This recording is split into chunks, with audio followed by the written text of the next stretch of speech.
I'm here at Progressive Automations to talk through all things actuator today, linear actuators, track actuators, what the plan is for my LMTV, what my dream scenario is, and how much of that is realistic, as well as kind of going through the decision-making tree of what is going to suit my purposes.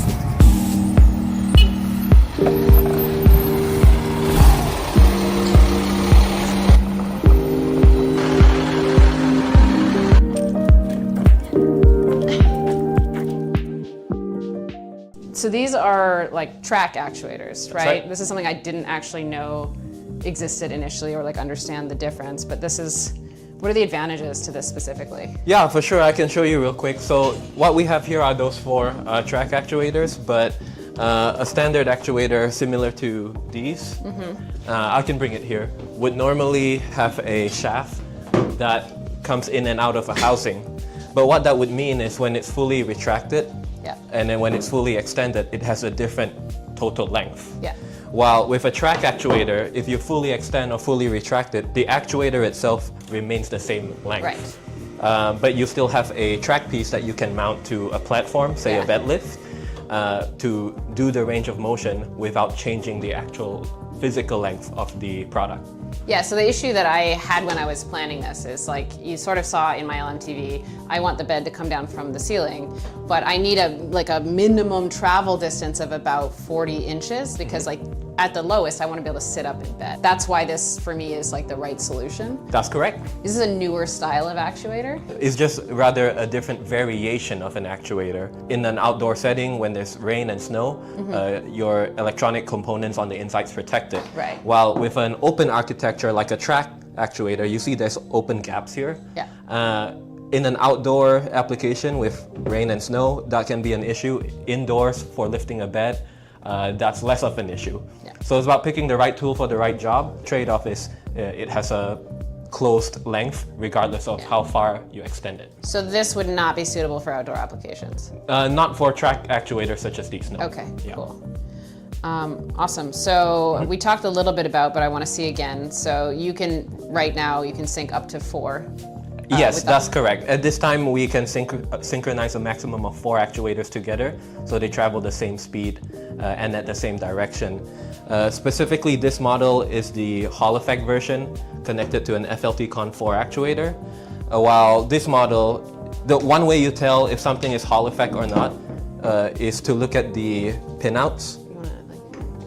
The Hall effect version has a 2-pin connector, while this one with the non-Hall has a 2-pin. The Hall effect version has 6 pins, such as these, so that you can read the positional feedback. And how is that working? Are they each kind of getting a signal from each other to make sure that they're all like? What if? How does it work? Yeah, for sure. I mean, this is my kind of question. So you have the 6 pins, right? Yeah. Essentially, say 2 of them would be for power, just like your regular 2-pin connector. And then the remaining 4 would be having positional feedback in the form of square pulses of 5 volts. Or something similar. And when you have 4 of them, the control box will read these square pulses and make sure they are aligned with each other.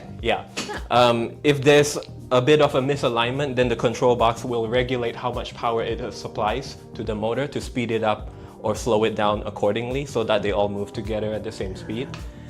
Without this, say with mass production, motors can have, say, a plus or minus 10% speed tolerance. If you have 40 inches of travel, over time that can be plus or minus 4 inches of a gap. Yeah, that's a lot. Yeah, which can cause your bed to bend or flex. With Hall effects, you can get fractions of an inch of tolerance, say plus or minus 3 millimeters. So that way you have less of an issue with that. And then with this controller, it doesn't just do Hall effect, right? You can program certain positions as well? It uses Hall effect as a form of feedback to access multiple different functions. One of them was synchronization, as we see. The other one was you get to, say, program positional presets. So let's say I have it now 1 to 4. I have 4 so that it will extend all the way. So all I do is press number 4 and it will travel to the maximum 40-inch travel. Is there Bluetooth with this as well, or is this a separate thing? Right now it's not set up for Bluetooth, but it is possible to have that using our Bluetooth dongle as an accessory that you can hook up to iOS and Android devices. Oh, cool. Yeah. So I could literally be like somewhere like within the Bluetooth range, but like not even in the truck and be like, put the bed down. That's right. Okay. That is correct. That is correct. Yeah. Awesome. Cool. So obviously for the bed, I know that this is what I want to do. Some of the things that I'm hoping to talk through today are some of the other projects that I have in mind. So I have my little sketch up, but the things that I want to figure out what makes sense at like for specifically, and then how do we make the most efficient like overall control package, basically. One of them is like you guys do, I've seen hidden bar type things. I'm thinking I want to actuate my solar panel. Okay. Because I have this idea where it's a big solar panel. It's like 44 inches by 80 inches. And I'm going to put it on sliders temporarily, but ultimately what I want is to be able to like hit a button and the solar panel slides out and becomes an awning, so I can use it for shade, and or then I can use the roof space as well. Oh, okay. Okay. So that's one of the things, and I'll show you in the drawing as well. And the last thing is the way that I'm designing my shower. I saw someone do, basically their closet is like an IKEA PAX unit. It's not that, but it's what it looks like. And it's on a slider, so it lives in the shower. Okay. And then when they want to use the shower, they manually slide it, but I thought it'd be really cool to push a button and the shower is revealed. Yeah, you know? That would be pretty cool. Yeah, so those are the like ones I want to talk through. I'm also really curious if there's anything that you guys have been like, you know, it'd be really neat, but like never had the opportunity to incorporate, because I'm still in my build phase, which means if something's really cool, I'm just gonna add it to my list. So again, I have not done CAD in years, but so this is loosely my concept here. So solar panel on the roof that I want to be able to like slide out. Ultimately, I'll probably stack 2 of them on a bracket so that I can have like maximal area of the sun if I'm not using the roof, or slide them both out of the way if I want to use the roof. For me, the way that I've been planning this is like, what do I have the capacity to do myself, right? I can put something on heavy duty sliders. Like, yep, I can do that. But the idea of being able to, would it be possible to do both kinds of actuation? It would be quite complicated because you'll essentially have a rigid frame that you're sliding and the tilt on top of it. But yeah, very possible. Very cool. That would be super cool. And then inside, so this is the bed basically here was my thought, and I'm going to do some kind of built-in, like I'll flesh out the wall a little bit there, some shelves there, and then these in here, forgive me. So all of my power management will live inside of one of these kind of couch units, which will have a pull-out. My thought is either pull-outs to make them like connect as a bed, but the reason I was asking about the telescopic, oh God, let's see, was I was also thinking about having like a table that comes out from the floor, and then maybe it has like folds out to complete the bed as well. So in which case I would actually need it to travel pretty far.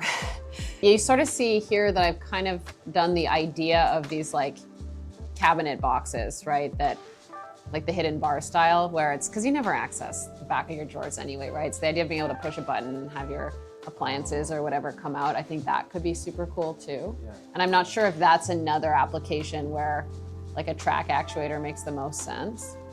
Or no, I guess not, because you don't want to see the track in that case. So probably in that case, more of your standard linear actuator. Other thought that I had was, so this closet, the way that I've seen it done, when it's parked, it's like this, basically inside the shower. And then he has it on like unistrut, like rollers, like heavy duty unistrut, and he just slides it out of the way. But that feels like also track actuator. Question is really, would the track actuators alone, like, are they weight bearing enough? Does that make sense? Yeah, so like the weight would need to be like held by something else. In which case, if it is, then I actually don't need that much rating on them, because they'd be moving sideways, not up and down. And I guess in that case, one would probably do it. Yeah. Yeah. So I think, like, while there are a lot of benefits to the track actuator, it's there even when it's retracted. Yes. Yeah. So I think, and you have to consider like the water exposure, but with that kind of stroke length versus the size of the cabinet, you'd probably be able to get away with like, so having it like this. Yep. And that way, when it's retracted, it's completely out of sight. Right. I guess in either sense it would be, yeah. I like that idea, because in either position it's basically in the ceiling, and I just have a bracket or whatever that's, okay.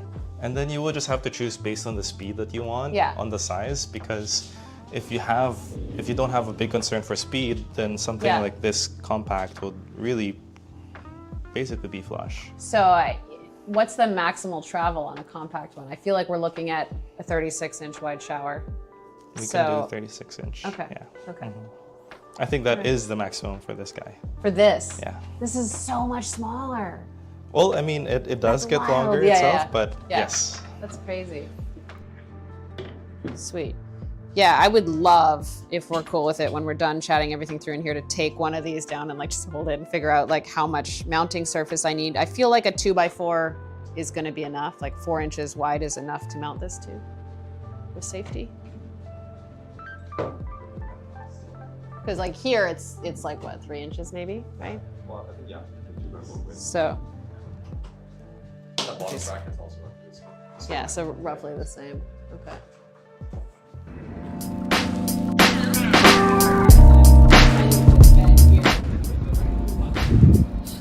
Okay, so that was a marathon. I'm so stoked that these guys had the time to just like talk through, like look at my design, talk through my ideas about like what kind of actuator was gonna work best. They told me about some new products they have coming that are totally gonna revolutionize like camperizing and doing this kind of bed option in a camper specifically, or in a vehicle. But yeah, everything that I had in mind is possible, and so many things that I hadn't considered are also possible. So I'm really excited to go a little bit further down this road and kind of plan it out, but I'm super optimistic. I have this here. This is the track actuator. This is a close facsimile to what I'm gonna do with the bed. So I'm gonna use this to mock up and finally build out my frame interior so that I can now insulate the truck, which means I'll be able to sleep in it in 2 weeks of burning up.